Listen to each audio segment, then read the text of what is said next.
Hey, Rap Geeks, it's Danielle Arena back here on Rap Geeks Podcast. Today we have Northside's very own Big Bad Cab. How's it What's going? going on? What's going on? How Appreciate you doing today? I'm doing good, man. I appreciate y'all having me. Man, no problem. Thank you for being here. Mhm. Man, so you're a sports fan? Yeah, definitely a big sports fan. Who like are you more of a football? I like football and basketball probably equally. That's my two favorite sports. So uh, I So, say both of them about the same.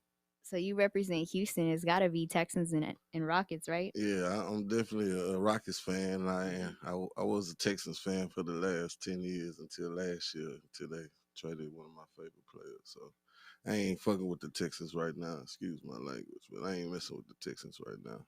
Nah, you good. You can say what you want. This is your interview. All right. Man, did that hurt your feelings? But with other Texans, Yes. nah, yeah, man, they hurt my feelings, man. But I picked a good team at the beginning of the year, which was Tampa Bay, and we won the championship. Yeah, I had before the season started, I had brought my Tom Brady jersey and everything, so it was a good Right. year for me.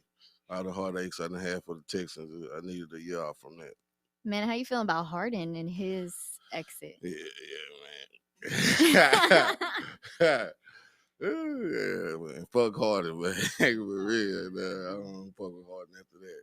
I feel like everybody get a chance to win, but I feel like this would have been Harden's best team around him. So if he would have gave it a chance, they would have might have done something. But you know, he he he wanted to go to the super team. So Right. Yeah. A lot of people feel some type of way about that. So you're saying you really not. So, like, what yeah, if I he were ain't. to ever come back? Yeah, Because, Gerald Green was bouncing back and forth for a while. man, I don't think Harden coming back to the city, man. It was ugly how he left. I don't think Right. he ain't coming back. He like it over there too. And you see what we doing. We done lost about what 18 games in a row or something crazy. Yeah. When he first left, we were like kicking it off like real hard. I Yeah, mean, it was like a streak for a minute. it was good. But now we done lost 18 in a row, man. So, any players on the team that you feeling like, all right, I'm a fan of, or. Yeah, I like Kevin Porter. Yeah, Mm-hmm. Kevin Porter, he pretty nice. He gonna be some in Christian Woods. I feel like we might have some good pieces with them too. So oh yeah, he cool. I just feel like the Rockets ain't had no success with these undersized power forwards and stuff, man. You feel me? So man, he cool, but I don't see no star potential in him. Christian Woods and Kevin Porter and even maybe Kenyon Martin Jr. son. So yeah, he might them three. They pretty nice. What do you think it's going to take for us to get back up there? You think there's anybody we can bring in? Not to make no championship run against these teams, against the Lakers and the Nets. I don't know, man. In the next decade or something, shoot, unless we get Antetokounmpo and Steph Curry on our team, then shoot, I don't see how Right. we gonna compete with them the super teams. Man, man, when all that stuff went down with Harden, I was like, man, I'm feeling like the Warriors over here because all of a sudden we were competition. Mm-hmm. We were like, you know, I know I was spending money going to the games, obviously pre COVID, Yeah, but it's like then all of a sudden, like, you don't hear about the Warriors anymore. Then I was like, the Rockets, it's like, dang, bro. Like, yeah, we had our chance, and Harden was partying oh, and at the strip man. club and couldn't close the deal, baby. Couldn't close the deal. That year that we He had did the Chris 60. Paul when Oh, that's when he did that yeah 60, right? I was there at that game. He did we that had 60 Chris points or Paul. something. Chris Paul got hurt in Game 7, or yeah, Game 6 of Western Conference Finals. And he ain't show up, man. He supposed to take over the game. You think he'll come back? Not to Houston. He ain't coming back to Houston unless he just missed the strip clubs that much. I heard, I heard that they ain't got that many strip clubs in New Jersey, so he might hate it down there. Do you feel like the only reason why he came over here was because of Harden? Huh? You feel like the only reason why Chris Paul was like, yeah, I'll go to the Rockets is because of Harden? Um, yeah, I feel like people, especially in Chris Paul age, they trying to get a ring, so they gonna try to team up with superstars, Yeah, I feel like he came over here for Harden, but they both dominant, so it ain't work like that. You think Harden will ever get a ring? He got a good ass chance this year for sure. If AD don't come back healthy and balling, and LeBron don't go crazy, then the Nets gonna have an easy. They gonna be the Warriors again. Right. In the East, they gonna be the Warriors. So you got a lot of love for Houston. Yeah, this is I'm born and raised. Really, North Yeah, Side. What part of North Side are you? from Greens Point. Oh, I see. I see. Mm. So you grew up like what is that like Aldine? Is Nah, that Aldine over there? yeah, that's Aldine. I went to Ike. Oh no Mm, mm, way. mm. Is that like inner city or Yeah, that's that's inner city? that. I mean, That's right on the so, outskirts, yeah, right? yeah. You can Harris County. Hmm. Mm-hmm. So your name, Big Bad Cab. Man, what about that name? Like was that a nickname growing up? Cab is yeah, this was his nickname. It's my initials really. KB is my initials. So Oh people wow. call me Cab for short. And I said Big Bad Cab in a song a long time ago with Dope Beezy. And I guess that just stuck because I was going by the name Cab the Don at first, and then after I did the Steel Tipping freestyle with Dope Beezy, I changed my name to Big Bad Cab. Yeah, prayers up for my boy for sure. Man, you have a lot of consistency in your music. Mm-hmm. Um, what age did you start? How did you become an artist? Um, I feel like everybody in Houston rap, like whether it's on the bus or to yourself or when you drunk, like that's what we do from Houston. So I can't say the first time I rap, but first time I took rap serious is I think around 2010 or 2012.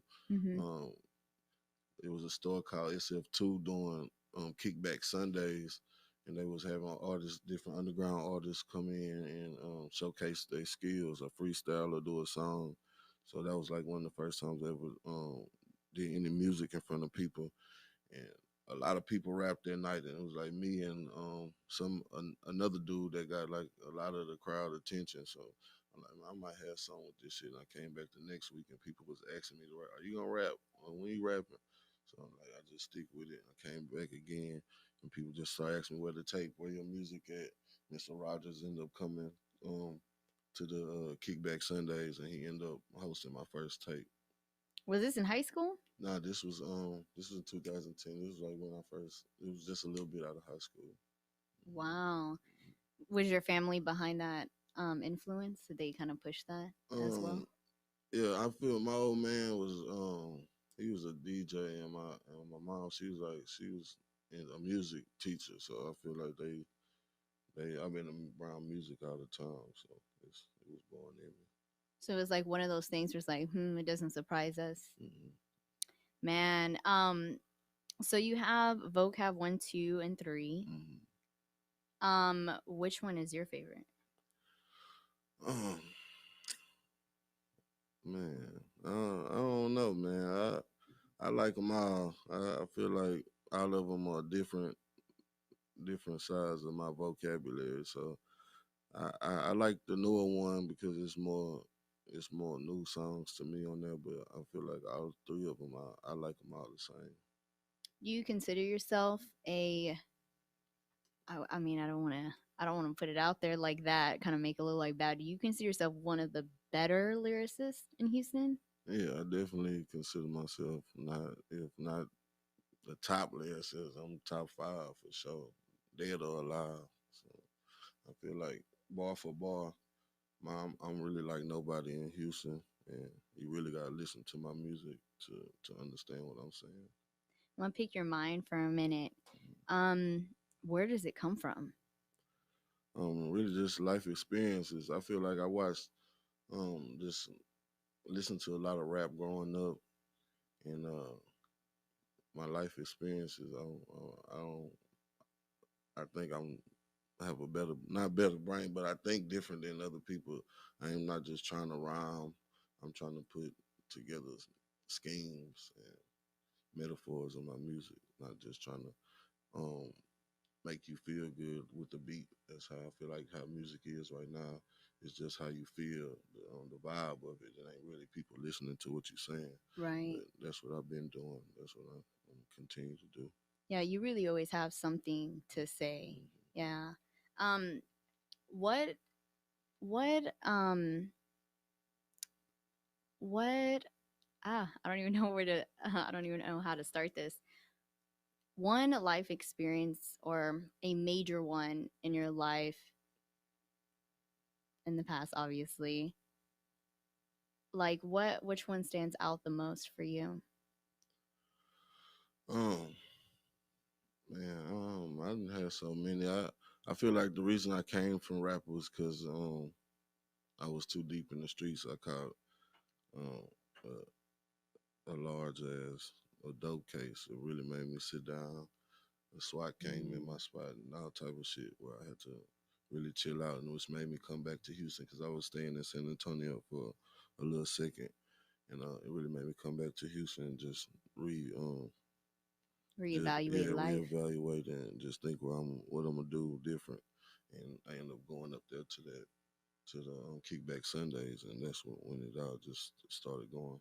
You think it was the people you were around? Not so necessarily because even though I could have been around better people, I made any choice I want to make. It was my choice, so I'm really people be looking at me to what to do. So I'll be, So you were the yeah, heavy yeah, right. influence. Dang. But do you feel like for yourself that's not something like a negative in your life? That's something like I had to go through that because somebody has to do it, Yeah, yeah, right? Somebody has to. yeah. I didn't. I'm not saying it was negative. It's just a part of life. You know, it's every person that's in a successful position. They done went through some fucked up shit. They done made a mistake. They done had to learn from it. Had to fall back to go forward. So it's hardly somebody that just got everything right and made it successfully. Right, nobody's perfect. Right. Any regrets with that? No regrets, man. We still living. We still making money. We free, and we here. I heard that. Mhm. What are you currently working on? I'm working on a new project. It's called Bully on the Beat. It's really Bully on the Beat 3 because I've done two Bully on the Beats on the cabinet done. It was produced by like I said, Mr. Rogers produced my first tape, and it was a series of Bully on the Beats. So I'm going back to that, and yeah, me and Big Cuz been working on some new shit, and I have a project with my lady coming out. Desiree. Yeah, there's Miss Desiree Simone. Is Yeah, that what you go by, Desiree? Desiree Simone? hmm Desiree Simone, one of the hottest females in Houston. If y'all are not tapped in, y'all need to tap in. She more famous than me. Oh, she's stunting, huh? Mm-hmm. Yep. Any plans on dropping a project this year or going on tour? Oh yeah, we definitely gonna drop something this year. And with the tour, I feel like you just gotta create the demand for that shit. So we just working till they till they booking us from city to city. Right. Hmm So you two, obviously I know Des is not on Desiree is not on the mic. Um, how does it feel being like, an artist and an artist in a relationship? And especially in Houston, because you don't have that at all here, really. Right. Yeah. How does that feel? Do you feel like, oh man, maybe there's some competition, or do y'all encourage each other? Everybody asks that, but nah, it ain't. It's really no competition. It's all love. We got together in the studio, so making music Wow. together. So um, you know, she support what I do, and I definitely support what she does. And we both rap, but we ain't on the same. We ain't in the same lane, so it sounds good together. So it ain't no competition. Right. How long y'all been together, if you don't mind me asking? Over a year, maybe almost 2 years now. Mm-hmm. Wow. Man, that's so different. I mean, because obviously Houston is a scene for music. Even whether you believe it or not, it may not we're not LA, we're not New York, but we're there, Right. and to see like couples in the same lane Right. doing the same thing, that's so different. I mean, congratulations to y'all for honestly getting this far, Yeah, cuz appreciate it. yeah, it's pretty wild out there. So let's talk about Slim Thug for a little bit. So in 2019, King of the North Side, right? King of North or North Side, right? Okay. King of the now. I Now. don't want to say it like that 'cause I try to. I can't say it like y'all can. Y'all got a little bit more swag than I have. So you were featured on it. Yeah. But what I want to know is, do you feel some type of way when you first heard about it? I mean, were you like, man, this is a project, that was made for me? It was a challenge on Instagram. He was like, he was gonna pick the best challenges there. Right. Yeah, so I ended up doing the challenge, and I've been locked in with Slim for a minute. Before that, we just never end up getting no work in. Right. So I did the challenge, and he hit me. He was like, "Yeah, just send that to Sam," and he put me on it. The show was different. It's an honor to be on that. I didn't got a lot of recognition from just that song alone, other than the 10 years I didn't put in this in this rap game. I didn't got been to other cities and people just know me off of that one song. So Did that motivate you? yeah, I mean it's definitely surreal. I mean, you work for something for so long and then you finally start getting the recognition for it other than in your city. It's a crazy feeling. Do you remember the first time you were noticed, like out in the public? Um, yeah, I think yeah, yeah, a long time ago. I was with Dope Easy. We was in Denver. One year we came to Denver. I think maybe the first year, or second year that weed was legal in Denver. We came out there, and the dude in Subway came out his job and asked me for an autograph and a picture. He's like, "I seen y'all coming to Denver, and I didn't know I was gonna bump into y'all. You right here." That was like the first time I've been out of state somewhere and somebody recognized me. And how long ago was that? Man, that was probably like 2013 or 14. Wow, so just a Mm-hmm. couple years After off of me. coming out. But I feel like that was more because Doe was on the song with Slim Thug, and I was just right hand man's with Doe. I feel people knew me, but it was more just because who I was around. Now people know me because of my music. Right. Mm-hmm. Do you feel like, um with the younger artists coming up, do you think their following is more important, or do you think their music is? Because these days we have a lot of people like, oh yeah, I got 100K followers, so therefore my music gonna be popping. What do you think is more important? Man, your marketing is the most important thing. If you want money, rap game, you could be the best rapper alive. If you ain't got nobody that's buying the music, then what's good of what? What does it do for you? You can be the sorriest rapper alive, and you got people buying your music. For You real. won. So I feel like Yeah, we got a if few of you them can on the turn your radio. followers into money, then your followers is gonna be what you need. People make money out of time off streams and stuff without a lot of people knowing them. So you can make money both ways, but the followers gonna build your brand, and your brand is gonna be why people trying to be like you, and that's what's gonna turn you into a bigger star than just somebody that's rapper. It's gonna turn you legendary. Is your goal to be above, as far as following goes? And Man, I used to when I first rap. Me being in the streets a lot is crazy because I rap and network me into so much things like avenues and ways to get money. But to be honest, I don't like um, the attention rap gets you. There's nothing you can do without somebody noticing. There's nothing you nowhere you can go without somebody noticing you. Somebody every time you go somewhere, people gonna know you before you know them, and then people feel like they really know you because of your music when you never met this person before, but people feel like they really know you, so you have to be a certain way to these people, or they gonna feel like you fucked up or you're a fucked up person. So it's just a lot of other shit that you have to deal with in music. Um, just to be at that type of level. I feel like that's a lot of stress. If I can get the money, like if I could make an app and be a millionaire and nobody knew who I was, I'd do that. I like music, so I do music, but my goal is not to be the biggest name in the world. I, if that happened, then that would happen. But I feel like that just come with a lot of stress and a lot of unwanted attention. Do you have any app ideas? Uh, nah, I really do though, but I don't want to give them away. There we go. All Right. right. Keep it in your notes.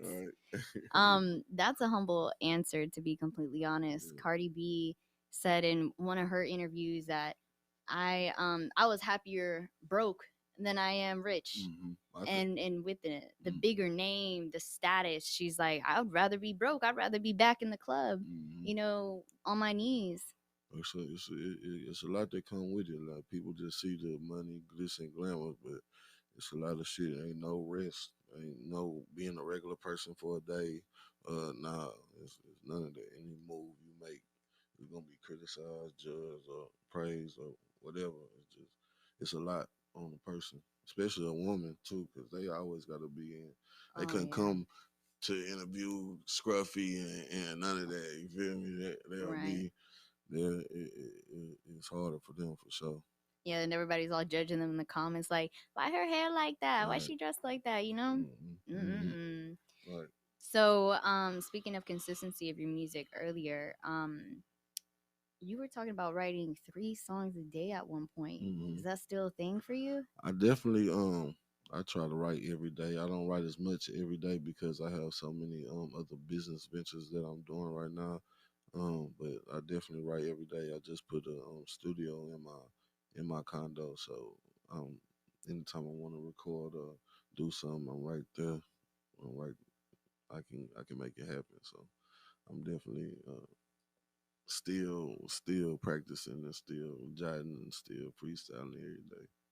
A lot of people say they have, a lot of artists say that they have a lot of journals full of songs that have never been recorded to you the Right. same way. Yeah, I definitely have a lot of notes in my phone that I didn't.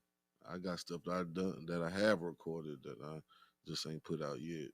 And that I feel like it's timeless music that's gonna get put out when it's the right time. When I can shoot a movie to this video type.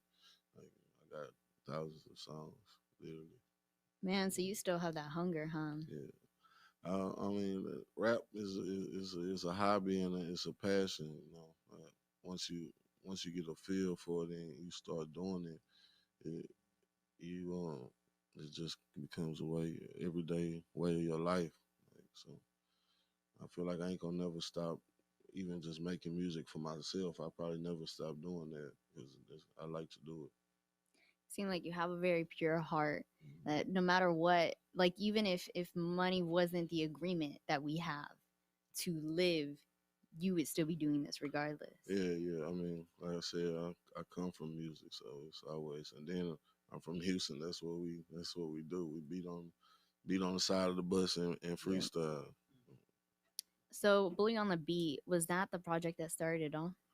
Yeah, that's my first project. I was blessed, like I said, to get it hosted by DJ Mr. Rogers, which was one of the biggest DJ, or if not still the biggest DJ in Texas. And he was like, "Yeah, let me host your tape." Matter of fact, we was like kind of like a competition. We all like me and 3 other people freestyle, and him and Les Ellie Dollar. They was like, yeah, the, the big dude, we'll pick him. He ran it. And then they hollered at me. He ended up hosting my first tape. Do you plan to re-release it like on SoundCloud or anything?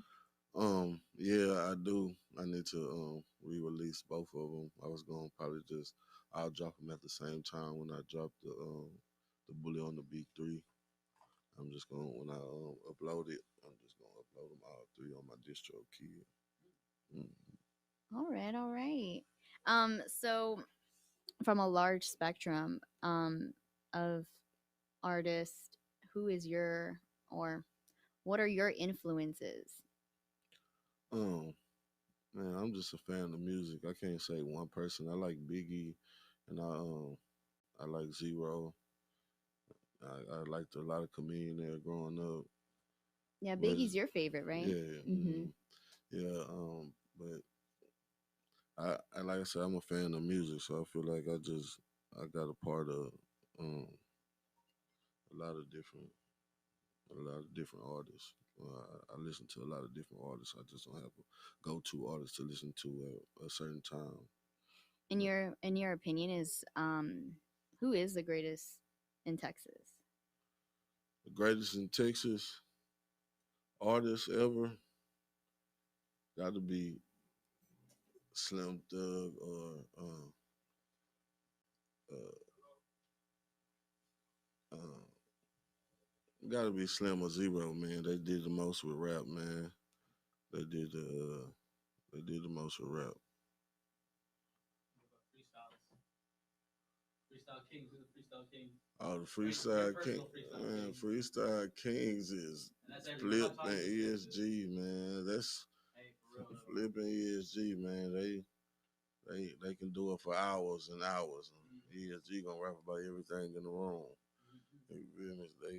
I feel like them the two best freestylers I ever seen. Freestylers.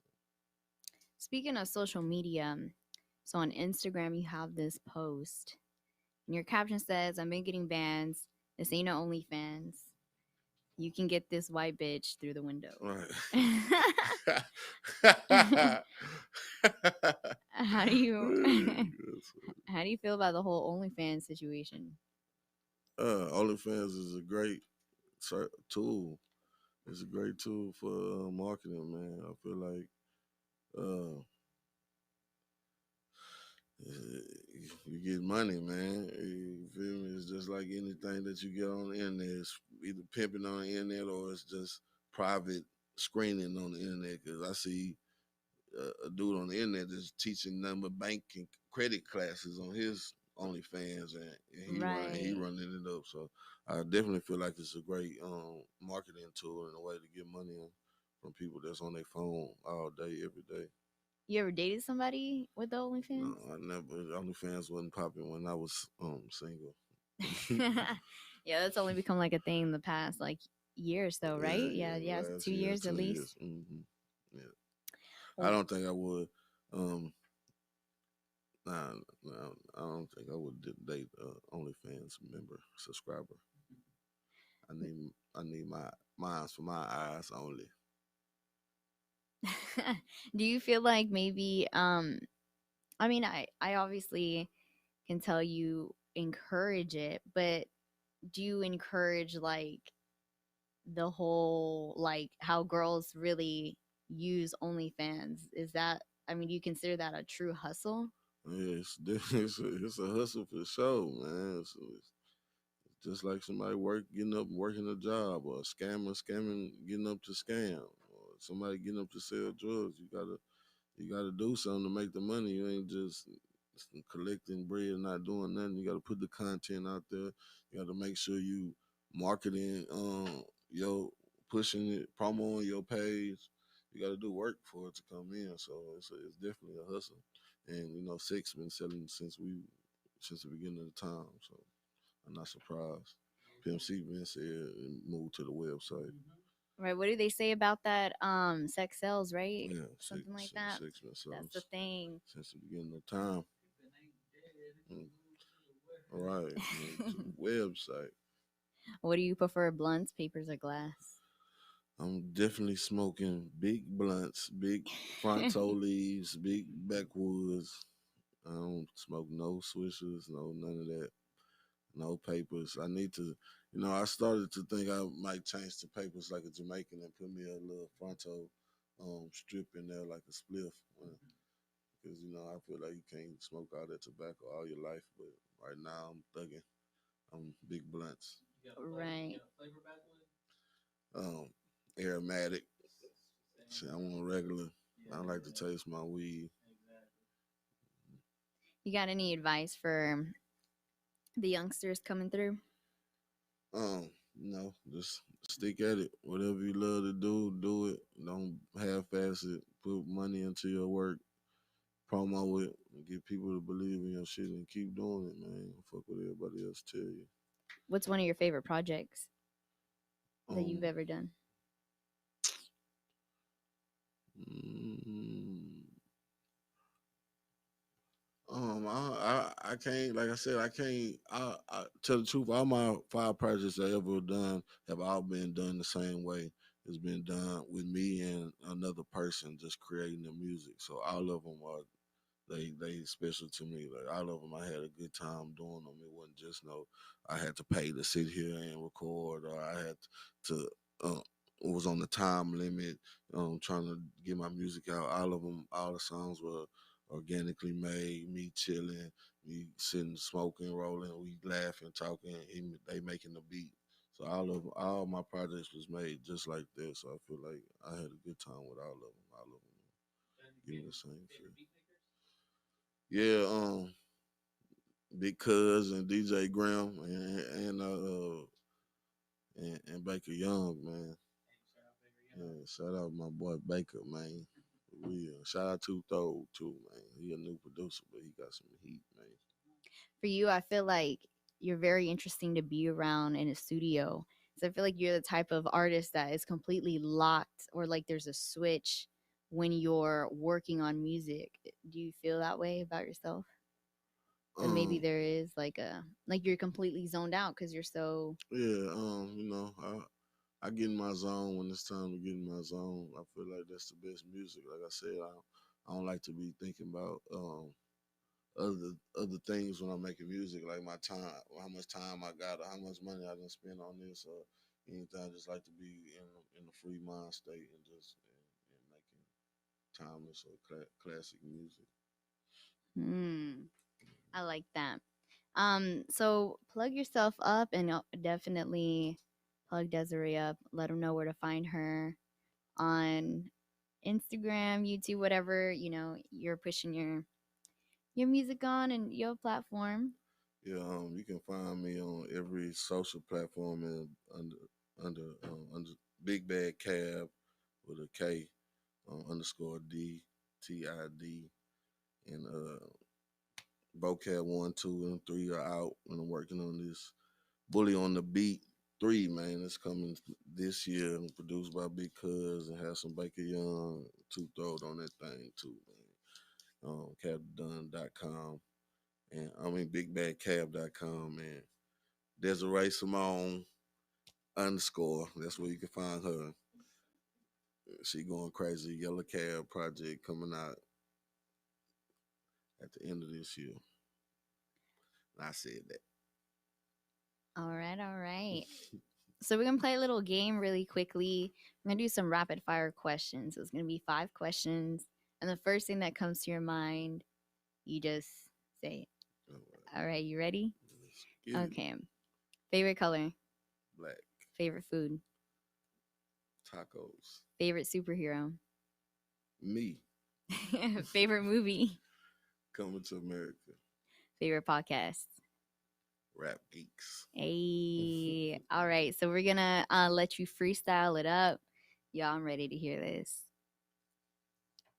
We're gonna get the plug on. All right, we have a Big Bad Cab, y'all. The biggest. I'm talking my shit. Lot.